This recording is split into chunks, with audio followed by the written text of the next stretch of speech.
Linda's been living with hereditary spastic paraplegia for more than 20 years. And I think she will go to make a very clear point that in that time, not a whole lot has changed. If any, can I say anything? Okay, nothing has changed.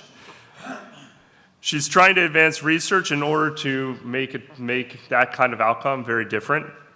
She's activating her patient community and leading a cohort of HSP patients together with a team at CBIG, an open inpatient biobank at the Neuro in Montreal, in order to do that. And she's doing all of this by using the power of open science for collaboration. So please.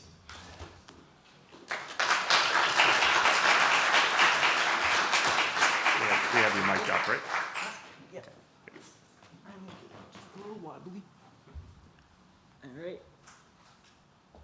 Sorry, it takes me a little bit. Okay. We're good to go. Okay. Yeah, there is a lot more people than I expected. So hello, everyone. I'm very happy to be here. Thank you to the organizers and to everyone for listening to me. It's so important to give patients a voice, and that's what you're doing. As my placeholder slide says, I'm a patient, but make no mistake, I'm a patient on a mission. I'm on a mission to create a research network across Canada using open science. Everything, I want to do that because it's a meaningful way forward. It's to benefit patients. It's to benefit people. Okay. So I have hereditary spastic paraplegia. It's a rare neurological disease. The words hereditary spastic paraplegia were first uttered from me in 2004. So I've been living with this condition for 20 years, just a little over 20 years. But in all that time, nothing has changed. We're still just putting out fires. Patients are still living with the fear of what's coming next. Basically, we're all clueless. So very, very simply, I'm just tired of that. I'm tired of waiting for a healthcare system to deliver. So I'm doing something about it. My basic motivation is to advance science meaningfully. Through open science, I want to achieve a healthy brain economy, making it advantageous for research into brain issues. So I want to give researchers, doctors, clinicians, I want to give them the tools they need to do research. It's real simple. I know that discoveries lead to diagnosis. Diagnoses lead to care and cure is what patients want. But we got to start at the beginning. We got to start with discoveries. And how do you make the most discoveries? Open science. Open science and collaboration. That's what we're doing. Okay, this is what they're doing at the Neuro. At the Neuro in Montreal with CBIG. CBIG is the name of their open patient biobank, and it's multimodal. It's an acronym. It stands for Clinical Biospecimen Imaging Genetics, CBIG. They have all these wonderful tools, infrastructure, so they have both technological tools and institutional ones. They've created a brand new ethics infrastructure. They have a database infrastructure. They have a beautiful consent platform. It's all to enable open science. But that being said, it's all worthless unless you have patients to contribute. And that's where I come in. I'm not done. I'm wobbly, but okay. It's very hard to just let go of the podium. Anyway, okay, so I helped lead a cohort of HSP patients. Did I say hereditary spastic paraplegia, HSP? So I helped lead a cohort of HSP patients housed in CBIG. Specifically what I do to activate my community, I do it through virtual meetings, through support groups, both the ones that I attend and the ones that I host. I do it through my social media, advocacy, speaking engagements like I'm doing today. All that, both at the national and at the international levels. I invite patients to register in CBIG, and I invite them to register and participate in research, okay? I register them in CBIG. They donate their patient clinical information. CBIG provides open consent. They de-identify their information. Essentially, what CBIG does is they transform the patient clinical information into data that fuels research. So it's no longer about the patients, it's about the disease, furthering research. This data and research is all mandated by open science, and that fabulous medical tool that is open science, that's what enables me and the neuro to establish connections and collaborations all over the place, both interdisciplinary ones, that's a difficult word, and national and international ones. So what I do, activate my community, we get the patient information, CBIG does their thing on the back end, the neuro and I, we make collaborations, we start connections, okay?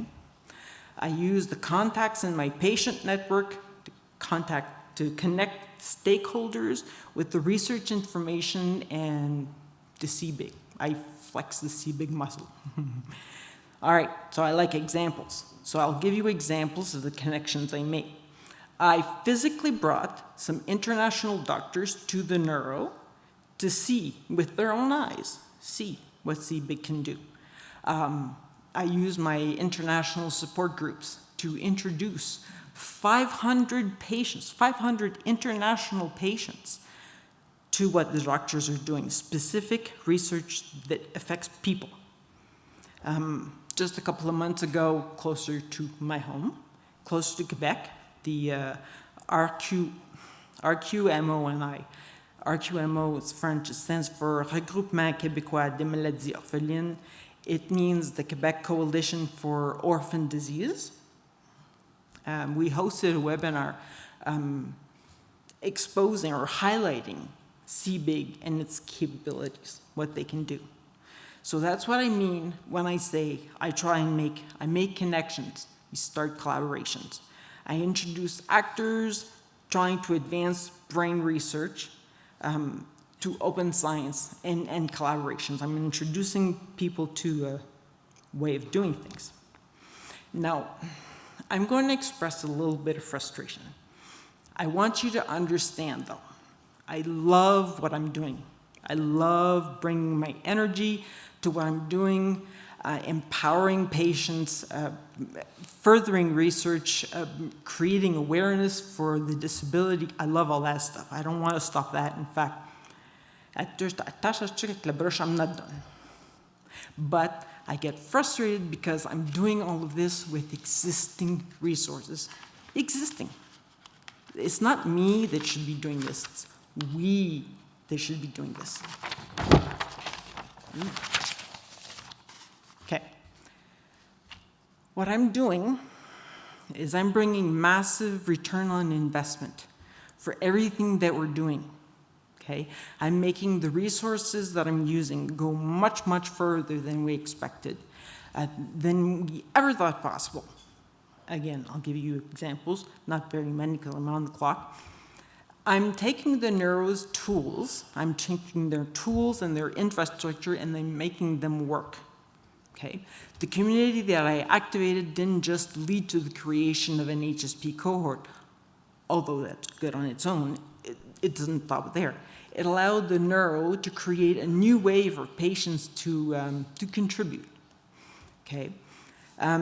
What's been created isn't just data, although, again, that's pretty good. It's also a registry of patients so they can be recontacted for like clinical trials. It further enables drug discovery.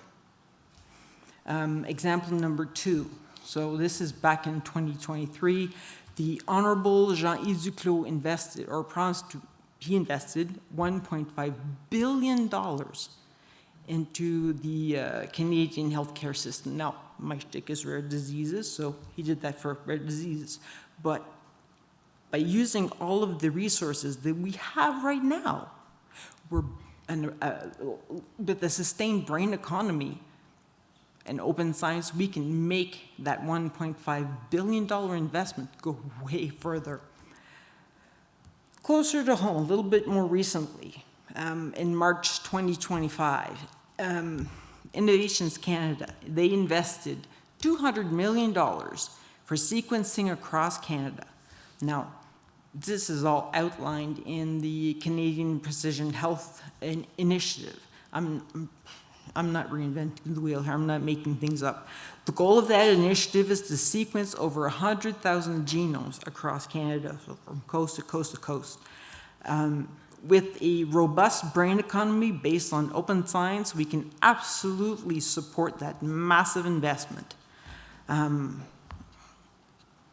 Together, we can take all of the information that we gather through all of these initiatives, okay?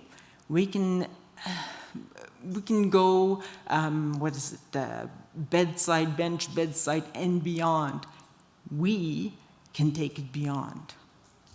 We're all, again, wobbly, we're all interconnected, right? Like it says right there on the screen, together, we're stronger. I'm done.